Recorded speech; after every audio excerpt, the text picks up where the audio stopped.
we've advanced within striking distance of Archelon Fortress.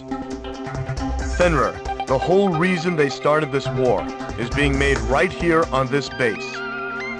It's our duty to wipe this base clear off the map. The HPM has been transported to Archelon Fortress from Cobalt Cave, and it appears it has already been fitted to Fenrir.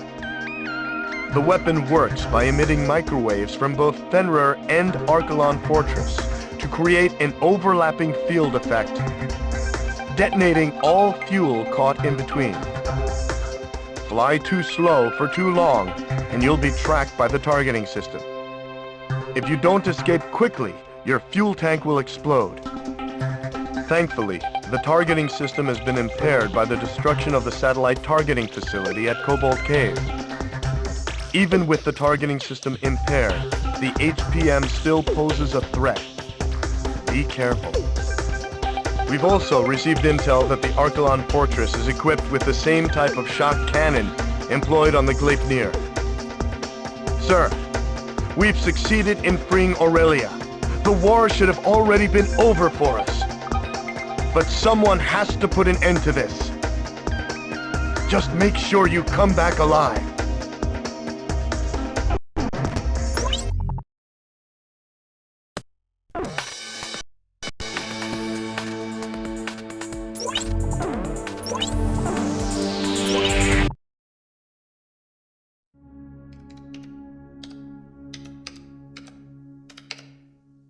As I wrote down the words that would reveal the truth to the world, I couldn't help but feel uneasy. It said that the only true winners in any war are those who achieve what they intended. Diego Navarro had left Aurelia's capital in defeat, yet his goal of increasing arms exports had been achieved. It seemed as though he may be the true victor in this war. After returning to his homeland, it appears that he now plans to unveil the ultimate weapon before his countrymen. Satellite images of the Archelon Fortress will provide the backdrop for his speech to the world. Such audacity must come from his confidence in this ultimate weapon, Fenrir. There's no such thing as a foolproof plan, I whispered to myself as I watched the sun slowly wheel across the sky overhead. Even the country's hero, still in the heat of battle, hadn't returned home for the celebration of victory. The Southern Cross will ensure Navarro's plan ends in failure. Ain't that right?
maintain a high speed.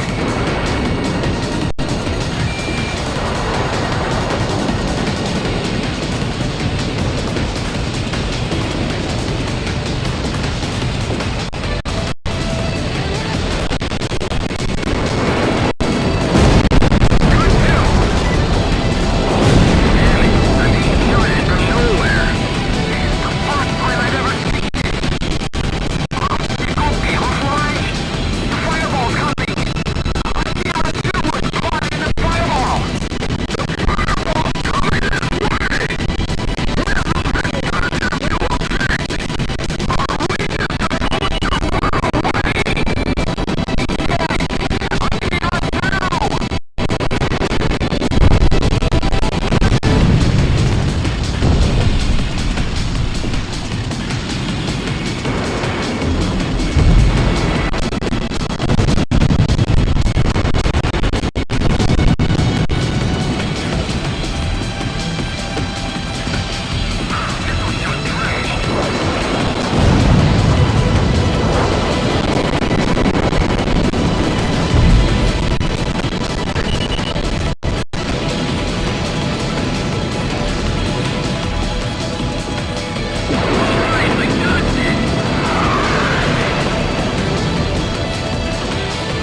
thing on top of the fortress is moving.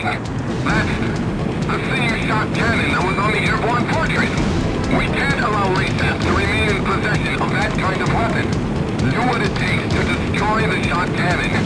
Shot cannon firing preparations complete. Aquila 3, lower your altitude.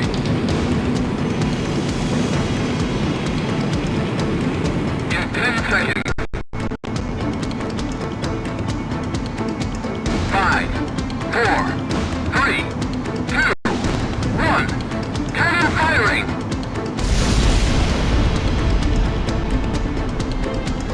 Aquila 3's been hit! Damn it, we've lost him! Destroy the shot cannon!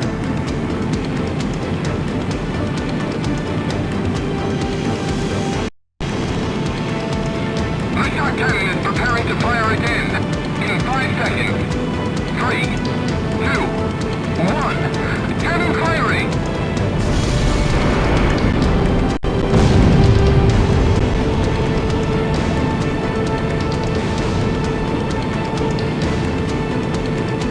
Shot cannon firing preparations complete.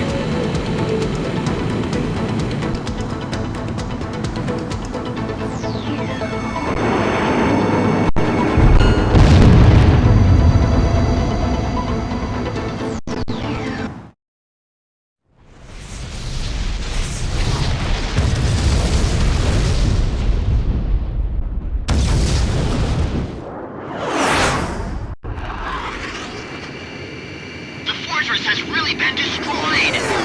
He was able to fly his way through those shockwaves. Incredible!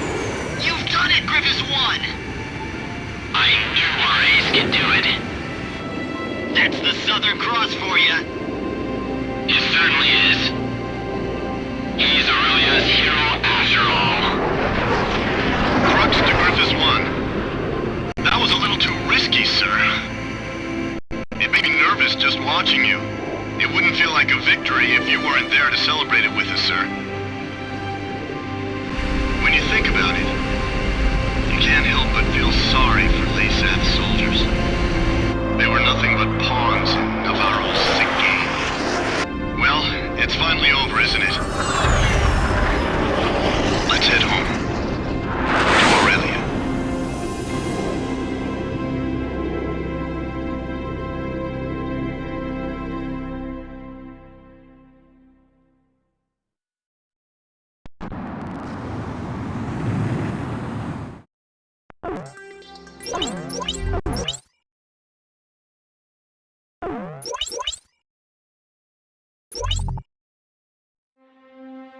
By the time the images of the exploding Archelon fortress and Fenrir faded from the stadium screen, Lasaf's commanding officer, Diego Navarro, had long since disappeared.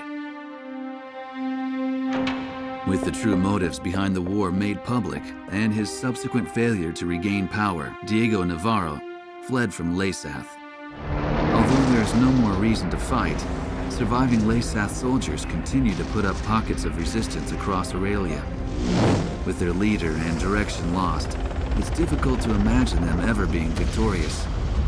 Surrendering units have started to appear, and even I have the feeling that my story on the end of this war isn't far off. Still, with all the coverage of the war's closure, my work here is still not finished.